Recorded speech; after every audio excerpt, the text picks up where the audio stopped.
आज हम south superstar Nagarjuna की एक भक्ति मूवी रामू दासू को एक्सप्लेनेशन करेंगे, जिसमें भगवान श्री राम की महिमा, उनकी भक्ति और भद्राचल राम मंदिर के निर्माण की पूरी कथा दिखाई गई है। इस मूवी के माध्यम से यह भी बताया गया है कि भद्रागिरी पर्वत को आंध्र प्रदेश की अयोध्या क्यों कहा जाता है।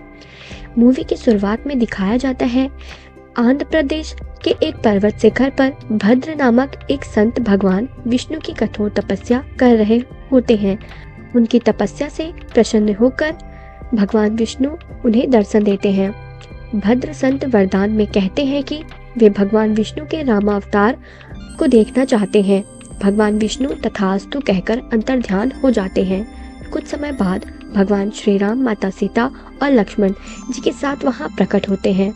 भद्र संत इच्छा प्रकट करते हैं कि प्रभु श्री राम उनके शीश पर विराजमान हो। तभी एक चमत्कार होता है। भद्र का शरीर पर्वत के अंदर धंस जाता है और उसी के ऊपर श्री राम, माता सीता और लक्ष्मण जी की मूर्तियां स्थापित हो जाती हैं।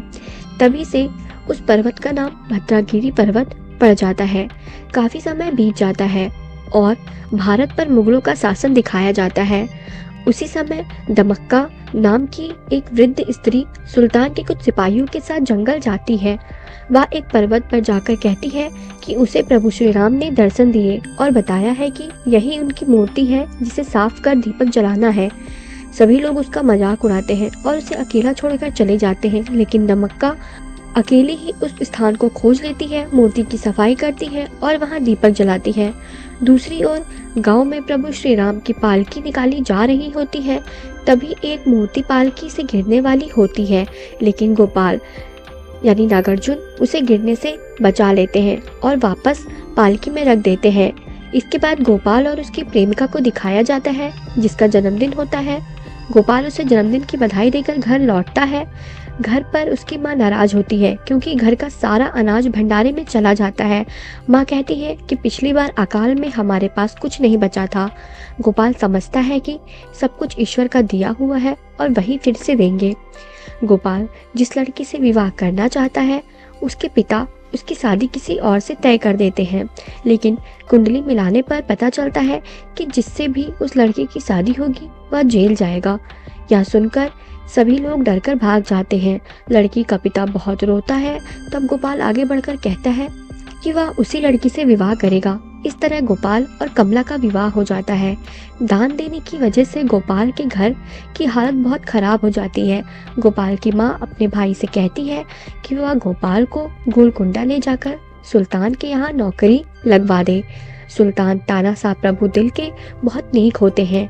वे स्वयं को जनता का सेवक मानते हैं। गोपाल की साफगोई और समझदारी से खुश होकर सुल्तान उसे हस्तिनाबाद का तहसीलदार बना देते हैं। उनके साले को हटाकर गोलकुंडा जेल का कोतवाल बना दिया जाता है। गोपाल ईमानदारी से काम करता है, ब्याजखोरी और भ्रष्टाचार बंद करवा देता है। जनता बहुत खुश होती है, लेकिन मट्टे खान और जमींदार उससे दुश्मनी करने लगते हैं। एक साजिश के तहत गोपाल पर हमला करवाया जाता है। घायल अवस्था में उसे नदी किनारे वहीं वृद्ध स्त्री दमक्का मिलती है और उसकी सेवा करती है। गोपाल जल्दी ठीक हो जाता है। गोपाल और उसकी पत्नी दमक्का को धन्यवाद देने जाते हैं। वहां वे देखते हैं कि दमक्का सबरी की तरह बेर चख कर प्रभु को खिलाती है। दमक्का बताती है कि प्रभु श्री राम उसके सपने में आए थे और पूजा करने को कहा था, लेकिन उसे चिंता है कि उसके बाद यहाँ पूजा कौन करेगा, इसलिए वह चाहती है कि यहाँ राम मंदिर बने। वह उन्हें उस स्थान पर ले जाती है जहाँ प्रभु श्री राम, सीता और लक्ष्मण कुटिया में रहे थे। वापस आने पर जब गोपाल कागजों पर दस्तखत करता है तो लोग बताते हैं कि उसने दस्तखत की जगह राम राम लिखा है, जिससे गोपाल स्वयं हैरान हो जाता है। गोपाल फिर से इस स्थान पर जाते हैं जहां उन्हें वही माया मृग दिखाई देता है, जिसे देखकर सीता माता उसे प्राप्त करने की इच्छा प्रकट करती है। गोपाल थोड़ी दूर आगे बढ़ता है तो उन्हें प्रभु श्री राम और माता सीता भी दिखाई देती है। वह प्रभु श्री राम को रोकते हैं कि यह एक छलावा है और आप हिरण के पीछे मत जाइए, किंतु गोपाल की आवाज किसी को सुनाई नहीं देती है। फिर जैसा कि हम सभी को ज्ञात है कि रावण आता है और माता सीता को लेकर चला जाता है, तभी अचानक गोपाल का ध्यान टूट जाता है और फिर दमक्का के पास उसे मूर्ति की पूजा करने चला जाता है। फिर बैकुंठ का सीन दिखाया जाता है जहां भगवान विष्णु वापस श्री राम का रूप लेकर धरती पर अवतरित होते हैं और माता सीता और लक्ष्मण जी भी उनके साथ होते हैं। वह सभी भद्राचल में गोपाल द्वारा निर्माण किए जाने वाले राम मंदिर का साक्षी बनाने के लिए आए होते हैं। उन्हें खोजते खोजते हनुमान जी भी वहां पहुंच जाते हैं। तब माता सीता उन्हें बताती है कि यहाँ पर गोपाल नामक भक्त एक भव्य मंदिर का निर्माण करने वाला है, जिसे देखने के लिए हम सभी यहाँ पर आए हैं। रात्रि में जब बारिश होती है तो दमक्का अपने झोपड़ी के छप्पर को और अपने पड़ोसी की झोपड़ी के छप्पर को उजाड़कर फेंक देती है, क्योंकि उसके प्रभु के ऊपर छत नहीं होती है।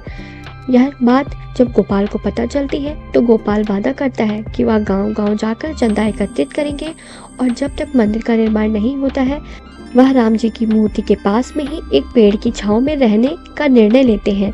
गोपाल जगह जगह जाकर चंदा मांगते हैं और 7 लाख स्वर्ण मुद्राएं एकत्रित कर लेते हैं और 1 लाख राज्य के लिए और 6 लाख मंदिर निर्माण के लिए, और यह सारा धन तानाशाह प्रभु के पास भिजवाते हैं। साथ में एक अनुमति पत्र भी भेजते हैं, किंतु भट्टी खान उस पत्र को जला देता है। इधर अनुमति पत्र के जवाब की प्रतीक्षा में जब बहुत समय बीत जाता है तो संत कबीर की सलाह पर गोपाल एक अच्छा मुहूर्त देखकर मंदिर का निर्माण कार्य शुरू करवा देता है। मंदिर निर्माण के बाद जब कबीर को मंदिर में प्रवेश करने से कुछ लोग रोक देते हैं तो गोपाल प्रभु श्री राम को बाहर लाकर कबीर को दर्शन करवाते हैं। बाद में सभी लोग संत कबीर से क्षमा मांगते हैं। इस मंदिर का नाम भद्राचल राम मंदिर के नाम से प्रसिद्ध होता है और गोपाल को अब रामदास कहने लगते हैं। रामदास यानी गोपाल का पुत्र अचानक एक गड्ढे में गिरने से मृत्यु को प्राप्त हो जाता है, किंतु हनुमान जी उसके ऊपर से उड़कर गुजरने पर हनुमान जी की परछाई पड़ते ही वह पुनः जीवित हो जाता है। इधर हमें दिखाया जाता है गोपाल से जलने वाले दरबारी सुल्तान के पास आते हैं और बोलते हैं कि गोपाल मनमानी तरीके से शासन कर रहा है और सुल्तान का पैसा मंदिर बनवाने में लगाया है, वह भी बिना सुल्तान की अनुमति से। इस बात से सुल्तान बहुत नाराज हो जाते हैं और गोपाल को बंदी बना लेते हैं और माफी मांगने को बोलते हैं। गोपाल यानी रामदास सुल्तान को समझाने का प्रयास करते हैं, किंतु सुल्तान नहीं समझते। रामदास को तरह तरह की यातनाएं दी जाती हैं, किंतु गोपाल का संकल्प नहीं टूटता है और वह राम नाम का भजन गाते रहता है। बाद में सबके सब रामदास के भजन में खो जाते हैं। उसके बाद हमें दिखाया जाता है कि प्रभु श्री राम और लक्ष्मण रात्रि के समय सुल्तान के कक्ष में सैनिक का भेष धरकर आते हैं और 6 लाख स्वर्ण मुद्राएं वहां पर रखकर अंतर ध्यान हो जाते हैं। सुल्तान को लगता है कि उसने स्वप्न देखा है, किंतु जब वो आंखें खोलकर देखता है तो सामने 6 लाख स्वर्ण मुद्रा ही रखी होती है, जिससे वह अपने कार्य पर बहुत लज्जित होता है और तुरंत ही गोपाल यानी रामदास को कैद से छुड़वाता है और माफी मांगता है। किंतु रामदास अपने आप को बहुत नीच एवं पापी समझता है, क्योंकि उसे लगता है कि प्रभु श्री राम जी सुल्तान को दर्शन दे दिए हैं, किंतु प्रभु श्री राम रामदास को इस लायक भी नहीं समझते कि वह रामदास को दर्शन दे। इस बात से व्यथित हो रामदास जंगल जंगल भटकते हैं। बाद में रामदास की पत्नी उन्हें समझाती है कि प्रभु श्री राम कहीं और नहीं आपके हृदय में निवास करते हैं।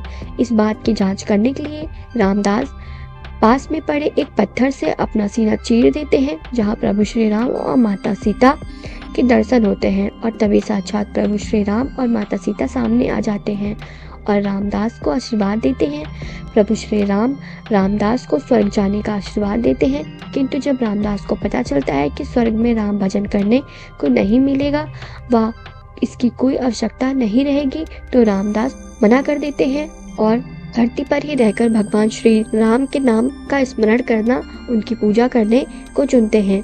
प्रभु श्री राम कहते हैं कि भद्राचल राम मंदिर और रामदास दोनों का नाम युगों युगों तक अमर रहेगा और इस स्थान को आनंद धाम भी कहा जाएगा। इस मूवी से हमें यह सीख मिलती है कि सच्ची भक्ति त्याग और संकल्प से जन्म लेती है। भगवान भक्त की परीक्षा लेते हैं, लेकिन उसे कभी अकेला नहीं छोड़ते। ईमानदारी और धर्म का मार्ग कठिन है, पर वही सत्य माना जाता है। मंदिर पत्थर से नहीं, भक्ति के विश्वास से बनता है।